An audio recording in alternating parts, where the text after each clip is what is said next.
In 1984, James Carter, a recently widowed single father, moved with his 13-year-old daughter Ellie to a quiet rural town in West Virginia called Gloom Hollow. They needed a fresh start, away from the city, from the memories. James took a job as a mechanic in town, and they settled into a small rented house near an abandoned coal mine. The mine had been closed since the 1960s after a cave-in killed 27 workers. Locals said the mine was cursed, but James didn't believe in superstition. Ellie started at the local school, trying to make friends, but the kids avoided her. "They say you live near Whisper Mine," one girl whispered. "What's that supposed to mean?" Ellie asked. "Don't listen to them." A week later, Ellie found a small trapdoor beneath her bedroom rug.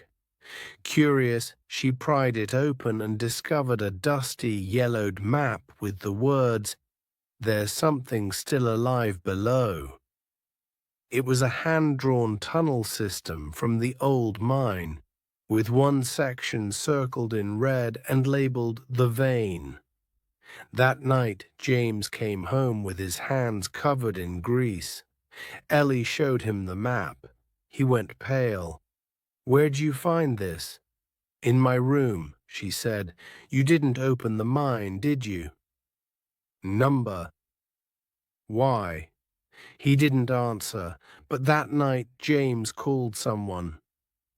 Ellie overheard him whisper, "It's back. We need to seal the shaft again."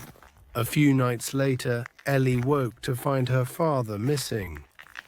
His boots were gone. His truck was still outside. On instinct, she grabbed a flashlight and followed the path leading behind the house to the mine. The wooden boards over the entrance had been torn apart. She hesitated. The cold breath of the mine wrapped around her like icy fingers. Inside, she saw fresh footprints and heard whispers, louder now, not wind, not echoes, voices. "Ellie, Ellie, come deeper." She ran, but the tunnel behind her collapsed. She was trapped. Deeper inside, Ellie found her father's flashlight, still on, but no sign of him. Then she found the wall. Hundreds of hands, human hands, fused into the stone. Some still twitched. Their mouths were open, eyes wide, locked in terror. These were the miners, and they were alive. From behind her, a voice whispered, "He made a deal.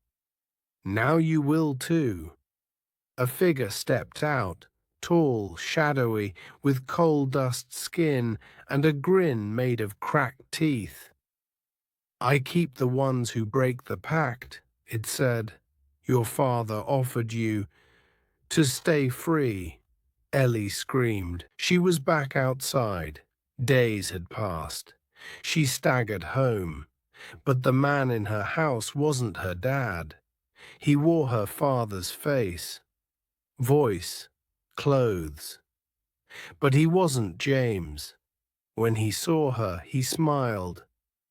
"You weren't supposed to come back." Ellie ran, back to town, but no one believed her. Everyone welcomed her dad like nothing had happened. But Ellie knew. Every night she hears the mine whisper her name. She knows what's waiting below.